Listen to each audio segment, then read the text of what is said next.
For decades, concerned local residents have been organizing to move San Antonio off of fossil fuels, responsible for destabilizing the global climate and increasingly violent weather. That work frequently puts us at odds with the leadership at CPS Energy and our elected leaders. In recent months, that tension has led to a fracture in the relationship, a difficult, long-standing relationship between the climate justice community and CPS Energy, as well as Mayor Ron Nirenberg. For many years, the center of this debate has been the 1,300 megawatt JK Spruce coal plant. Though it's been a critical conversation because that plant constitutes nearly half of all of our climate pollution as a city. It's been critical because the overwhelming message of the international scientific community that we move quickly to transition off of fossil fuels to clean energy. It's been critical because we know that this is not as simple as powering down a coal plant. We know, and we've been telling CPS Energy for years,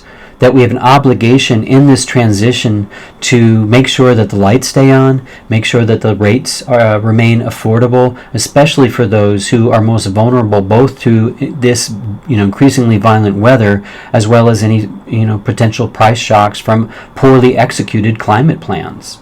We know that powering down requires a plan to move hundreds of workers from the coal plant to better jobs in the clean energy sector. All of this takes planning. It's hard work. In spite of this, the leadership at CPS Energy has refused for years to open their books and have an honest conversation about how we're going to thread this needle together as a city. For many, it's become clear that progress can't be made through continued dialogue alone. A petition drive was launched to move the center of governance of our utility from a board of directors that's operated largely outside of public oversight and certainly public influence to the city council, where for the sake of transparent democratic control. The petition will also force the closure of Spruce by 2030. While CPS, the majority of the local media, and the various chambers of commerce have piled on to bash this initiative, few have taken the time to ask what led to this moment. And they're not asking what kind of knowledge or wisdom has the community brought to this conversation. That communications failure is what's made this video necessary. Let's title it, How CPS Energy Ghosted the Climate Crisis, Duped Our Elected Leaders, and Failed San Antonio. Though CPS likes to assert over and over again that renewable energy and energy storage isn't there economically to replace coal, in an example of both bad faith and bad math, they push forward one of the last, if not the last, coal plants in the United States. And now we're left with a plant, a billion-dollar plant, that they're saying they can't afford to close, when in fact we know continuing to operate, continuing to buy that coal is what's pushing the economic pressure on the city of San Antonio, that we will be losing tens of millions of dollars a year in the decade to come, as opposed to if we invest in renewable energy and energy storage. And Russell Seal is one of the few people in San Antonio that really holds on to this history. There's two events. We had the Spruce event to build Spruce 2, a new coal plant, the last coal plant to be built. The community fought hard on that and had lost in court, but got agreements to really clean up the existing plants that we had. Cleaning up the Dirty Dilly coal plant, cleaning up Spruce 1, but they never came through with any of the agreements that they made to the community. The community also pushed back hard on CPS's energy proposal over a decade ago. Again, this is 2007, 8, 9, to double the size of the South Texas nuclear project.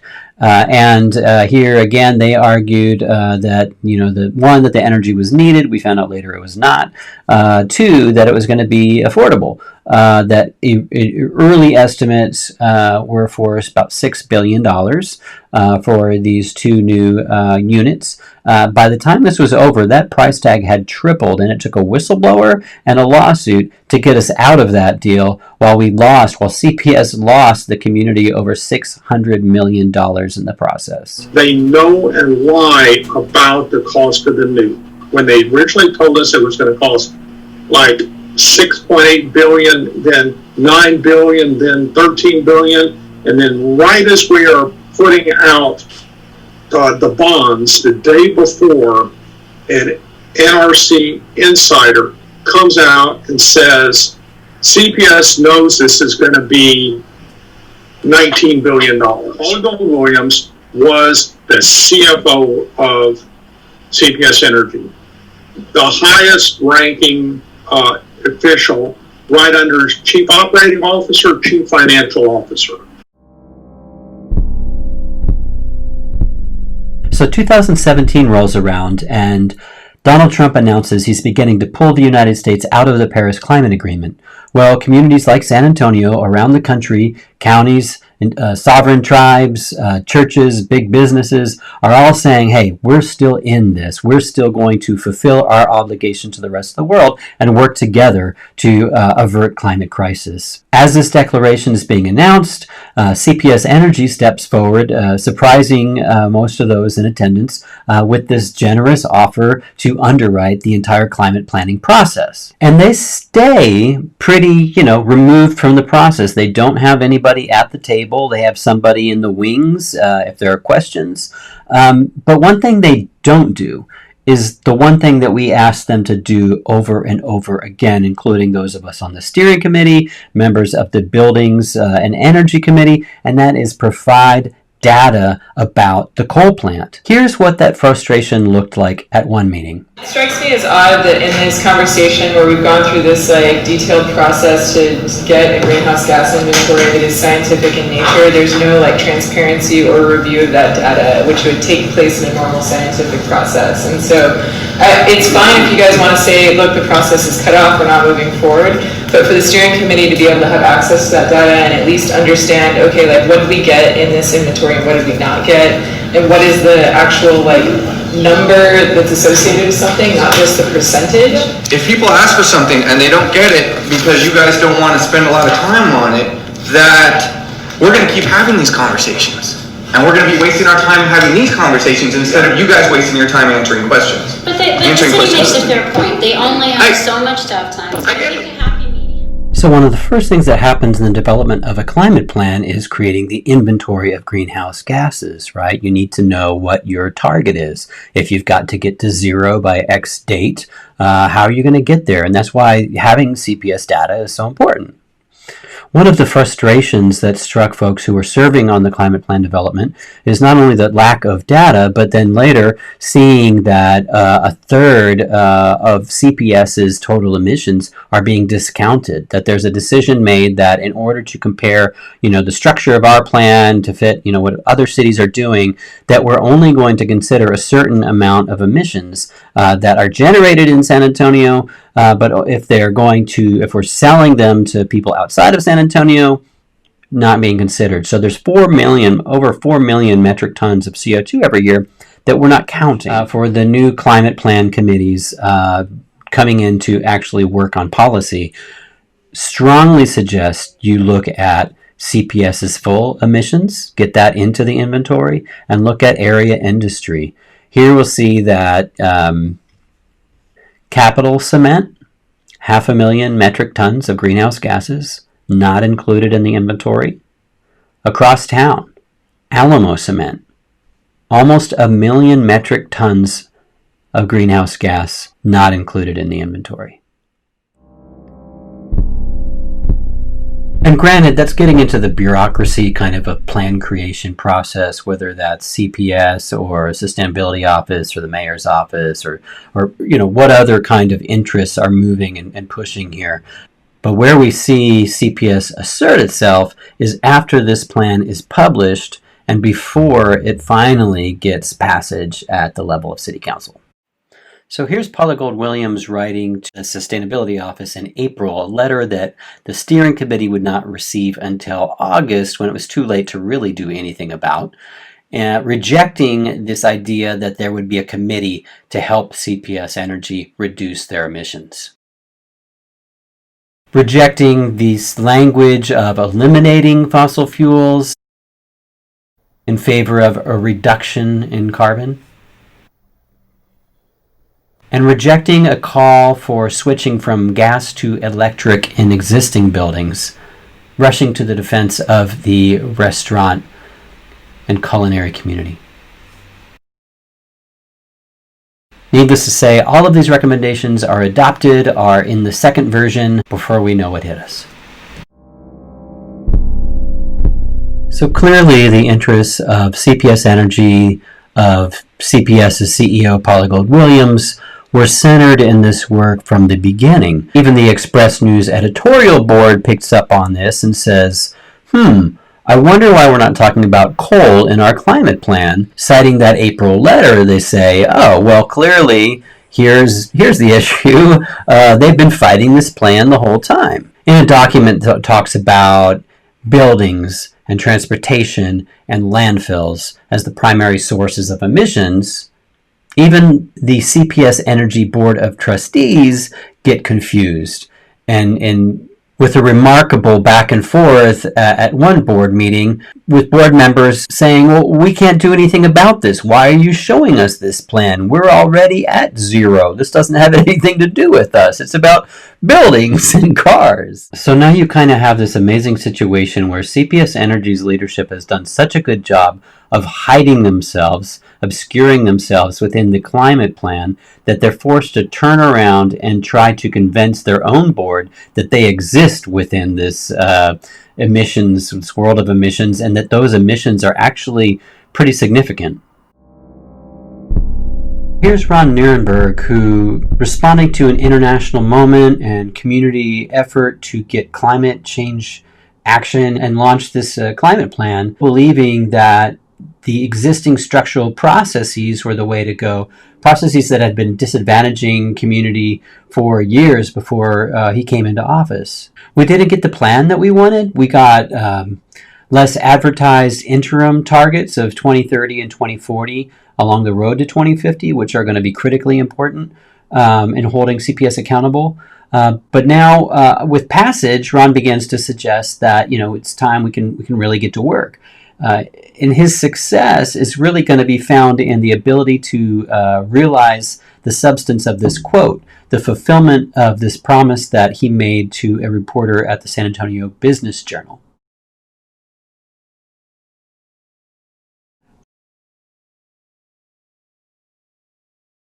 By all appearances, CPS today is feeling no pressure to get to work on Spruce. Relationships between the community and CPS are breaking down, between the community and the mayor's office are breaking down. And what have we gained through these legitimized channels? We still have no community energy planning process. So while the environmental justice, the climate justice communities are being treated in local media as unreasonable or needlessly provocative, the fact is we went through Spruce, we went through STB, we went through this climate planning process and out the other side and still don't have a partner within CPS Energy to plan, to understand a pathway off of coal in San Antonio. And yet we did continue to meet with them, asking consistently for this information. When they actually stepped up and offered something to us, it was probably a 5-minute presentation by now a former senior staffer who said, we were working with a retirement by 2025 scenario. We took these numbers, we ran them through some of our projections. We realized that, we need to look at other scenarios, put in other variables, ran those through, and this process kept repeating itself until ultimately we were told the data that they had was meaningless. So how is it that Paula Gold-Williams can now come to the community and say, hey, making this change is going to cost every one of you $20 more on your bills per month? And how is it that she can do that and not be challenged in the press? Where's the data? So here's the kind of not very helpful data seeming material that's shared at the CPS Board of Trustees, we see number one right off the bat. Let's talk about San Antonio and Austin.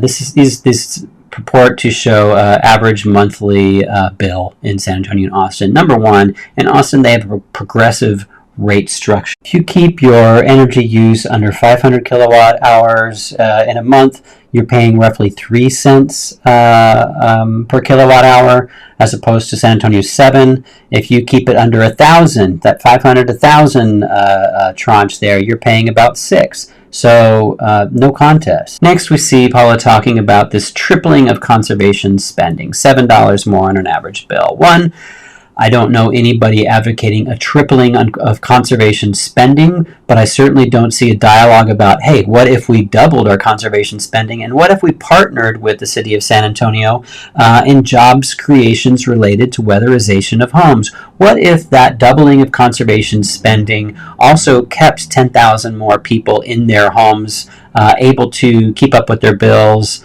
What's the value of that? And then we see this plus accelerating coal unit retirement. So we're going to see another $12 on our average monthly bill because of accelerating coal unit retirements. Before this should ever be reported, we really need to know, is Paula talking about retiring both Spruce units in 2021, 22? One unit in 21, one in 25, both in 25? There are major economic differences between retiring 2 units in 1 year, or 1 in 5 years, or 2 in 10 years. This is the sort of information that really matters. So there's definitely been this falling out with CPS and the community based not only upon these years of failing to provide the information we need to make critically important decisions for our community, but then to use the ignorance that failure, that refusal generates to kind of weaponize that ignorance against your own community to spin the stories you want to tell. You're mad because I won't speed. I won't break the speed limit because of the urgency. You're angry because you want me to go faster. I don't know what to do with that except, well, I'm going to go as fast as I can, and I can go faster with your help, but I'll go slower with your frustration.